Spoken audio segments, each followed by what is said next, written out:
اور سارے گناہ اس میں لکھے ہوئے ہوں گے۔ اللہ رب العالمین اس بندے سے کہے گا میرے بندے یہ بتاؤ تمہارے پاس اگر کوئی نیکی ہے تو پیش کرو۔ وہ بندہ کہے گا اللہ اتنی برائیوں کے سامنے ایک چھوٹی موٹی نیکی کیا کام آئے گی؟ اے اللہ میرے پاس اتنی نیکیاں نہیں ہے۔ اللہ کہے گا گھبرانے کی ضرورت نہیں، میرے پاس تمہاری ایک نیکی بچی ہوئی ہے۔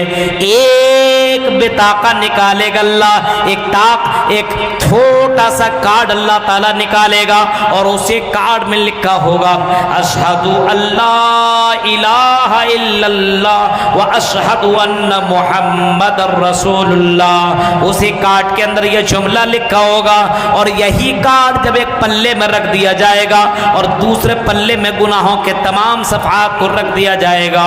اللہ کے نبی صلی اللہ علیہ وسلم فرماتے ہیں گناہوں کا یہ پلہ اٹھ جائے گا اور نیکیوں کا یہ پلہ جھک جائے گا، یعنی نیکیاں لا الہ الا اللہ توحید کی بنیاد پر وہ آدمی اس کی نیکیاں زیادہ ہو جائیں گی اور ان کی برائیاں کم ہو جائیں گی۔ اللہ رب العالمین صرف اسی توحید کے بنیاد پر اس بندے کو اللہ تعالیٰ جنت کے اندر داخل کر دے گا۔ تو میرے پیارے بھائیوں اور یہاں کے لوگوں اپنی توحید کو مضبوط کرو۔ پوری رات بھر تقریریں سن لینے کے بعد نماز سے کوئی مطلب نہیں ہے، تمہاری کون سی توحید ہے؟ پوری رات بھر تقریریں سن لینے کے بعد نماز سے کوئی مطلب نہیں ہے، یہ ہماری اور آپ کی کون سی توحید ہے میرے بھائیوں؟ تو اللہ کے نبی فرما رہے ہیں ان تعبد اللہ، پہلا کام یہ کریے کہ اللہ کے علاوہ کسی اور کی عبادت مت کیجیے، اللہ ہی کی عبادت کیجیے۔ جنت میں جانا ہے تو نمبر ایک توحید مضبوط ہونی چاہیے، ایمان مضبوط ہونا چاہیے، اور ایمان اتنا مضبوط ہونا چاہیے کہ دنیا کی کوئی طاقت آپ کا ایمان خرید نہ سکے۔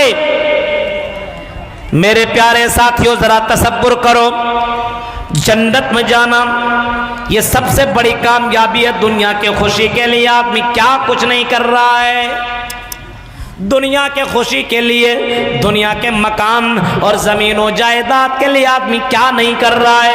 اللہ کے نبی صلی اللہ علیہ وسلم فرماتے ہیں کہ یہ دنیا کے لیے تم اتنا دوڑتے ہو، اتنا بھاگتے ہو، یہ دنیا تو چند سالہ زندگی ہے۔ قرآن کہتا ہے وَمَا الْحَيَاةُ الدُّنْيَا إِلَّا مَتَاعُ الْغُرُورِ، یہ دنیا تو دھوکہ دینے والی ہے۔ اس دنیا نے کسی کو نہیں بخشا، اس دنیا کے لپیٹ میں آنے کے بعد کوئی بچا نہیں۔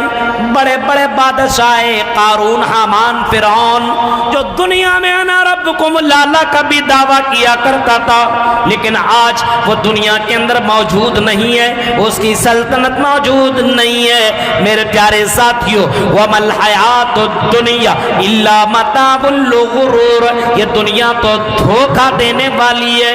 اے مسلمانوں اس دھوکے میں آنے کی ضرورت نہیں ہے۔ اللہ کے نبی صلی اللہ علیہ وسلم کی زندگی اگر آپ دیکھیں گے تو اللہ کے نبی اس دنیا سے زیادہ آخرت کی فکر کیا کرتے تھے۔ نبی اکرم کی زندگی دیکھیے، اللہ کے نبی صلی اللہ علیہ وسلم اپنے گھر میں لیٹے ہوئے، حضرت عمر فاروق کا ورد ہوا، حضرت عمر فاروق تشریف لائے، اللہ کے نبی کو دیکھا کہ چٹائی پہ اللہ کے نبی لیٹے ہوئے، فرمایا اللہ کے نبی آپ پر چٹائی کے نشانات آپ کے پیٹھ کے اوپر موجود ہیں، اے اللہ کے نبی آپ کے لیے ہم قالین لا کر کے نہ دے دوں، آپ کے لیے میں گدے دار بستر لا کر کے نہ دے دوں، اے اللہ کے نبی آپ کے لیے آرام بستر لا کر کے نہ دے دوں۔ اللہ کے نبی نے جواب دیا مالی وللدنیا، مال، دنیا کے مال اور دنیا کے سامان سے ہمیں کیا مطلب ہے؟ یہ دنیا چند سالہ زندگی ہے، بس دنیا تو بس مسافر کی طرح ہم زندگی گزار رہے ہیں۔ یہ دنیا ہمیشہ کے لیے نہیں ہے بلکہ آنے والی زندگی یہ ہمیشہ کے لیے ہے۔ آج دیکھیے حالات مسلمانوں کی بس اسی دنیا کی فکر ہے، آخرت کی فکر کہاں ہے؟ پڑھ بھی رہا ہے، سن بھی رہا ہے، کتابیں بھی پڑھ رہا ہے، لیکن میرے بھائیوں جنت کی فکر نہیں۔ صحابہ کرام کے دلوں میں جنت کی تڑپ تھی، جہنم سے بچنے کے لیے دعائیں مانگتے تھے، جہنم سے بچنے کے لیے اعمال کیا کرتے تھے۔ یہاں پہ کچھ کام بھی کر رہے ہیں تو نام کے لیے۔ آپ کو وہ حدیث معلوم ہے نا، ایک بہت بڑا 3 طریقے کے لوگ سب سے پہلے لائے جائیں گے اور جہنم میں پھینک دیے جائیں گے۔ وہ بڑی فیمس اور بڑی مشہور حدیث ہے کہ ہمارے یہاں کوئی کام بھی کر رہا ہے تو ریاکاری کے طور پر کر رہا ہے، اخلاص نہیں ہے۔ عمل بھی کر رہا ہے تو عمل کے اندر گڑبڑی، عمل کے اندر ریاکاری، عمل کے اندر دکھاوا ہے۔ نماز بھی پڑھ رہا ہے تو دکھاوے کے لیے۔ نماز ایک بندہ پڑھتا ہے، اب سامنے سے دیکھا یہاں کے بہت بڑے عالم آ چکے ہیں، اب دیکھنے کے بعد وہ نماز آرام سے پڑھنے لگا۔ اس سے پہلے وہ نماز پڑھ رہا تھا ایک دم جلدی کوے کی چوٹی کی طرح نماز پڑھ رہا تھا، لیکن جیسے نظر پڑی کہ فلاں مولانا آئے ہوئے، اب وہ دیکھیں گے نماز اچھے سے میں پڑھ لیتا ہوں تاکہ جانیں گے بہت اچھا نماز۔ یہی تو ریاکاری ہے، یہی تو دکھاوا ہے۔ صحابہ کرام دکھاوے کے لیے کوئی کام نہیں کرتے تھے، ریاکاری کے لیے کوئی کام نہیں کرتے تھے، کیونکہ ریاکاری کرنا یہ بھی شرک ہے۔ اللہ کے نبی نے کبھی فرمایا تھا، من صلی یرائی فقد اشرک ومن تصدق یرائی فقد اشرک ومن صام یرائی فقد اشرک۔ جس نے دکھاوے کے لیے صدقہ کیا اس نے بھی شرک کیا، جس نے دکھاوے کے لیے قربانی کی اس نے بھی شرک کیا، جس نے دکھاوے کے لیے روزہ رکھا اس نے بھی شرک کیا۔ میرے پیارے ساتھیوں، کوئی بھی کام کریں آپ دکھاوا نہیں ہونا چاہیے۔ یہاں پہ سماج کے اندر دیکھیے، اندر کچھ باہر کچھ۔ سماج کی لڑکیوں کو دیکھیے نقاب میں ہے، لیکن بعد میں پتا چلا کہ اس کی الگ الگ آئی ڈی بنی ہوئی ہے، اور اس میں کبھی اپنے ہاتھ کی تصویر، کبھی اپنے جسم کا، کبھی حجاب کا، کبھی کہاں کا، کبھی کہاں کا، کبھی یہ ساری چیزیں ڈال رہی ہے۔ اب غور کرو میرے بھائیوں، یہ توہرا رویہ جو ہم نے اپنایا ہوا یہ اللہ کو پسند نہیں ہے۔ جب تم اپنی زبان سے کہتے ہو ایاک نعبد و ایاک نستعین، اے اللہ میں تیری عبادت کرتا ہوں، تو سے مدد مانگتا ہوں، یعنی میں تیری ہی عبادت کرتا ہوں، تیرے علاوہ میں کسی اور کی عبادت نہیں کرتا ہوں۔ سارے معبودان باطل کا انکار بندہ کر دیتا ہے، اے اللہ میں صرف تیری عبادت کرتا ہوں۔ وَإِيَّاكَ نَسْتَعِينُ، اور اے اللہ میں صرف تجھ سے مدد مانگتا ہوں، اے اللہ تیرے علاوہ میں کسی اور سے مدد نہیں مانگتا۔ میرے پیارے ساتھیوں، توحید کے اندر کوئی گڑبڑی نہیں آنی چاہیے۔ ہاں، یہی توحید کا درس تمام نبیوں نے دیا، اسی توحید کے لیے تمام نبی دنیا میں بھیجے گئے۔ وَلَقَدْ بَعَثْنَا فِي كُلِّ أُمَّةٍ رَسُولًا أَنِ اعْبُدُوا اللَّهَ وَاجْتَنِبُوا الطَّاغُوتَ۔ جتنے بھی انبیاء اور رسول کائنات میں آئے، سب کا آنے کا مقصد یہی تھا، ان اعبدوا اللہ، ایک اللہ کی عبادت کی جائے۔ بس مدرسوں میں پڑھایا کیوں جاتا ہے؟ مدرسے میں یہی تو بتایا جاتا ہے کہ صرف ایک اللہ کی عبادت، ایک ایشور کی پوجا، ایکم برہما دتیہ ناستن نہیں نانا کنچن، ایک ہی برہما، دوسرا نہیں، تیسرا نہیں، چوتھا نہیں، نہ درتیہ نہ تترتیہ نہ چترتیہ نہ پنچم نہ سشٹم، ایک ہی، دوسرا نہیں، تیسرا نہیں، چوتھا نہیں، پانچواں نہیں ہے، ایک ہی اللہ، دوسرا نہیں ہے، اسی ایک اللہ کی عبادت کرو۔ اور عبادت کیسی کرو؟ الاحسان ان تعبد اللہ کأنک تراہ فإن لم تکن ترا فإنہ یراکا۔ حدیث کا الفاظ ہے کہ اللہ کی عبادت ایسی کرو گویا کہ اللہ کو تم دیکھ رہے ہو، یا اللہ تمہیں دیکھ رہا ہے۔ یہ تصور ہونا چاہیے کہ اللہ تمہیں دیکھ رہا ہے۔ میرے پیارے ساتھیوں، ریاکاری بالکل نہیں ہونی چاہیے۔ تو پہلا کام جنت میں جانے کے لیے اور جنت کو اپنانے کے لیے توحید کا مضبوط ہونا ضروری ہے۔ نمبر 2، دوسرا کام ہمیں اور آپ کو یہ کرنا پڑے گا جنت میں جانے کے لیے اور جہنم سے بچنے کے، نماز کی پابندی۔ یہی نماز جس نماز کے تعلق سے اللہ کے نبی نے اپنے آخری وقت میں فرمایا تھا الصلاۃ وما ملکت ایمانکم، اپنے آخری سمے میں آخری وقت میں آپ نے اپنی امت کو درس دیا تھا، اپنی امت کو سنایا تھا، اپنی امت کو بتایا تھا، اور بڑی پیار طریقے سے آپ نے کہا تھا لوگوں الصلاۃ، نماز نماز نماز کا خیال کرنا اور اپنے ماتحتوں کا خیال کرنا، نماز کسی بھی حال میں چھوڑنا نہیں، نماز جان بوجھ کر کے ترک مت کرنا۔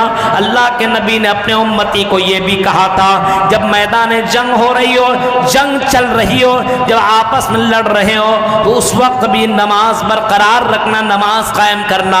آدھی جماعت نماز پڑھے گی اور آدھی جماعت جنگ لڑے گی، ایسے موقع پہ بھی نماز معاف نہیں ہے، کیونکہ الصلاۃ مفتاح الجنہ، فرمایا کہ نماز جنت کی کنجی ہے۔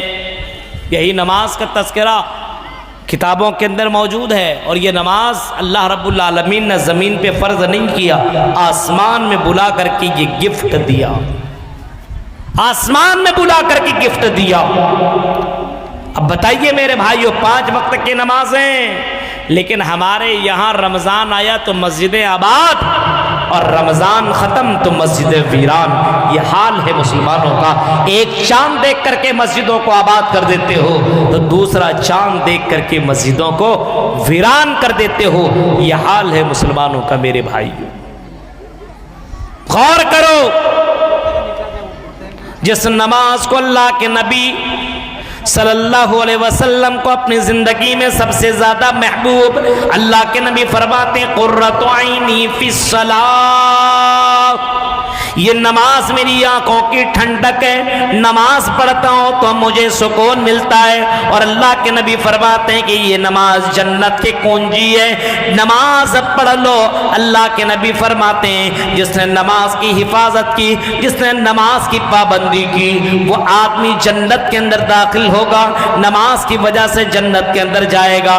آپ نے وہ بھی قرآن کی آیت کریمہ پڑھی ہوگی، اللہ تعالیٰ کہتا ہے جب جہنمیوں کو جہنم کے اندر ڈالا جائے گا اور سوال جب اس سے کیا جائے گا اے جہنمیوں تمہیں جہنم میں کیوں ڈالا گیا، ما سلککم فی سقر، تو جواب دیں گے لم نکن من المصلین، ہم دنیا میں نماز نہیں پڑھا کرتے تھے جس کی وجہ سے ہم جہنم میں چلے گئے۔ یعنی جہنم میں جانے کا سب سے پہلا ریزن، پہلا کارن، پہلی وجہ جو ہوگی یہ نماز ہوگی، یعنی نماز کی وجہ سے ہم جہنم میں گئے۔ آج دیکھیے نوجوانوں کے حال، آج دیکھیے لڑکیوں کے حال، آج دیکھیے سماج کا حال، جمعے کے دن نماز، باقی دن غائب۔ سنیچر کہاں گئے؟ مولوی صاحب بازار چلے گئے تھے، اتوار کہاں گئے؟ سسرال چلے گئے، سوموار کہاں تھے؟ دوستوں کے ساتھ پارٹی منا رہا تھا۔ منگل میں کہاں تھے؟ منگل کو تھک گیا تھا، ارے بدھ کو کہاں تھے؟ بدھ کو میں آرام کر رہا تھا، کچھ کام کر رہا تھا۔ جمعرات کو میں بازار چل گیا تھا، جمعے کے دن حاضر ہو گیا ہوں۔ میرے پیارے ساتھیو، یہی ہے آج مسلمانوں کا حال۔ نماز کے تعلق سے یہ غفلت، آپ تصور کیجئے ایک مسلمان نماز کو ترک کر دے، یہ ہو سکتا ہے؟ یہ ہو ہی نہیں سکتا ہے کہ نماز کو وہ چھوڑ دے، کیونکہ یہ نماز جنت کی کنجی ہے۔ آؤ میں چند منظر میں آپ کو بتاؤں۔ اللہ کے نبی صلی اللہ علیہ وسلم نماز خود پڑھتے تھے، صحابہ کو پڑھنے کا حکم دیتے تھے، اور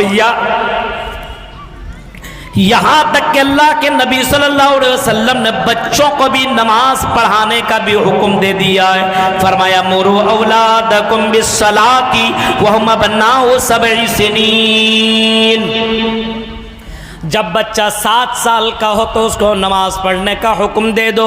7 سال کا چھوٹا سا بچہ چلنے پھرنے کا بھی لائق ہوا ہے، پھر بھی اللہ کے نبی کیا فرما رہے ہیں؟ آپ کہتے ہیں کہ اس کو نماز پڑھنے کی تلقین کرو، نماز پڑھنے کا حکم دو۔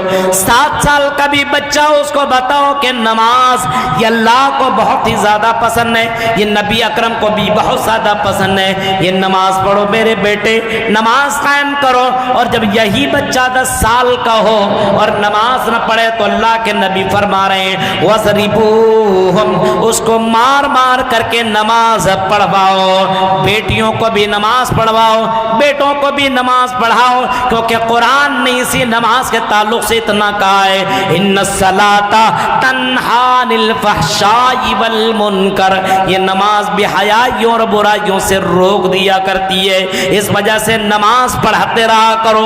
بچہ 7 سال کا ہو اس کو بھی نماز پڑھنے کا حکم دو، 10 سال کا اس کو مار مار کر کے نماز پڑھاؤ، کیونکہ میرے بھائیوں نماز ہے تو پھر مسلمان ہے، اور نماز نہیں تو پھر وہ مسلمان نہیں ہے۔ حدیث کے الفاظ ہیں بین العبد و بین الکفر ترک الصلاۃ، نماز ہی کافر اور مسلمان کے درمیان فرق کرنے والی چیز نماز ہی تو ہے۔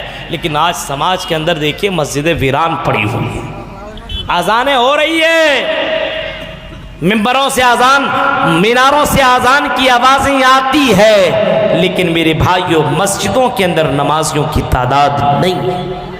اتنے جلسے علاقے میں آپ کے اتر دیناج پور، آپ کی کشن گنج، کٹیہار، پورنیہ، یہ سیمانچل اور اس علاقے میں اس کے قرب و جوار میں سب سے زیادہ جلسے، لیکن اس کے باوجود نمازیوں کی سب سے کم تعداد اسی علاقے میں موجود ہے۔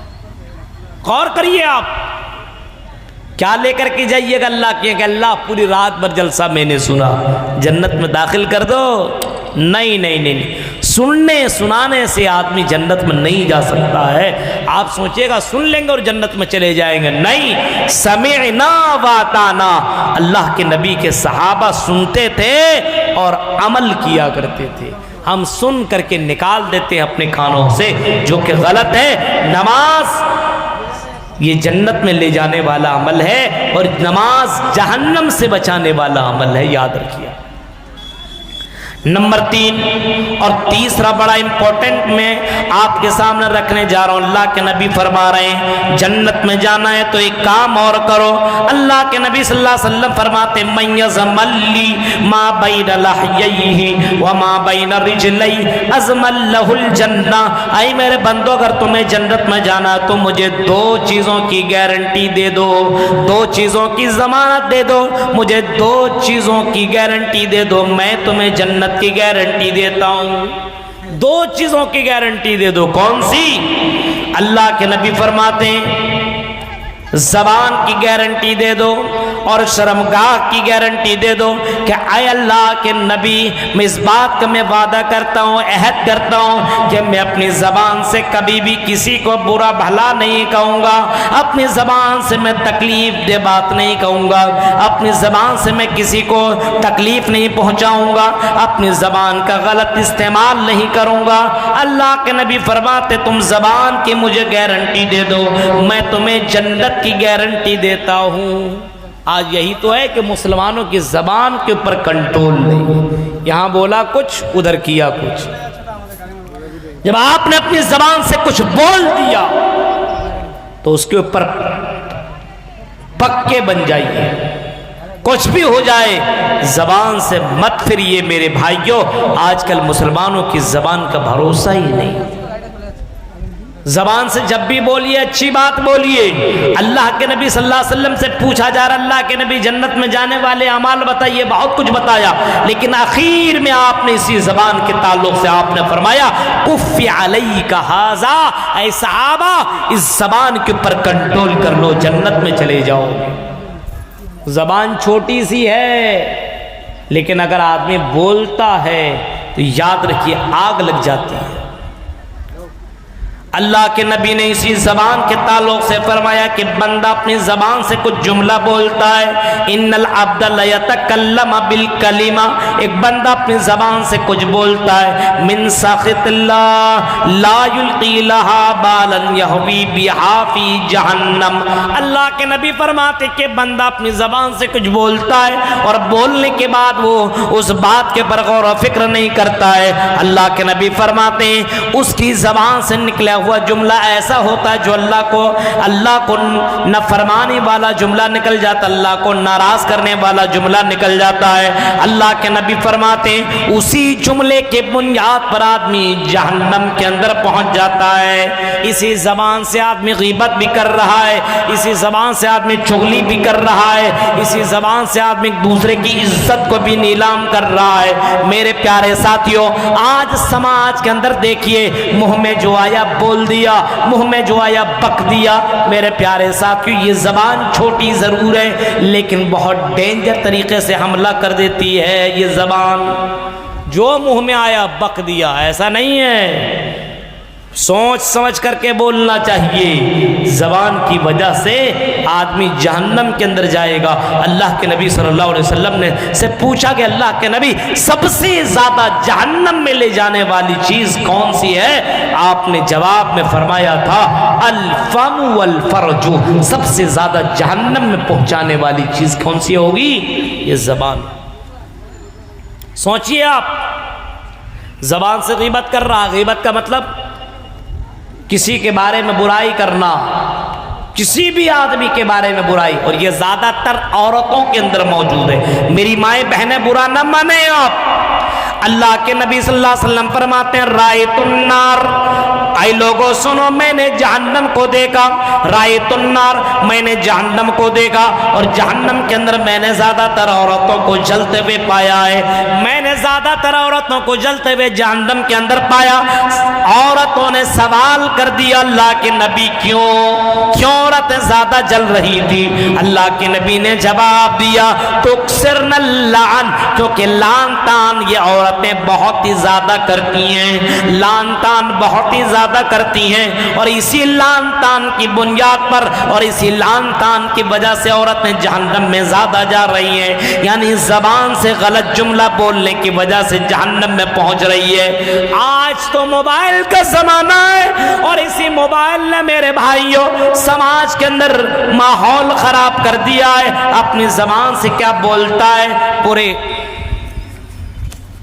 اپنی زبان سے کیا بولتا ہے سوچتا نہیں ہے، اور اپنی زبان سے بولنے کے بعد میرے پیارے ساتھیوں اسی زبان کی وجہ سے آدمی جہنم کے اندر جا رہا ہے۔ اللہ کے نبی فرماتے ہیں کہ اگر کوئی آدمی کسی کے بارے میں غلط بات بولے، مثلا کوئی غلط کچھ کرتا ہے تو سامنے سے بول دیا کہ فلاں آدمی ہے نا وہ ایسا کرتا ہے، وہ ایسا آدمی ہے، حالانکہ وہ ایسا ہے، تو اللہ کے نبی فرما رہے ہیں یہی تو غیبت ہے، اس کے اندر برائی موجود ہے لیکن آپ نے اس کے سامنے وہ بات نہ کہی، اس کی غیر موجودگی میں آپ نے وہ بات کہی ہے۔ تو میرے پیارے ساتھیو یہی تو غیبت ہے۔ میرے پیارے ساتھیو تصور کرو، سوچو، اندازہ لگاؤ، غور کرو کہ سماج کے اندر غیبت کتنی زیادہ ہو رہی ہے، ایک دوسرے کی عزت کو چھاپنا آج تو عام معاملہ بن چکا ہے۔ جنت میں جانے کے لیے میرے بھائیوں اپنی زبان کے اوپر کنٹرول کرنا۔ نمبر 2، یہی زبان کے تعلق سے اللہ کے نبی صلی اللہ علیہ وسلم کے پاس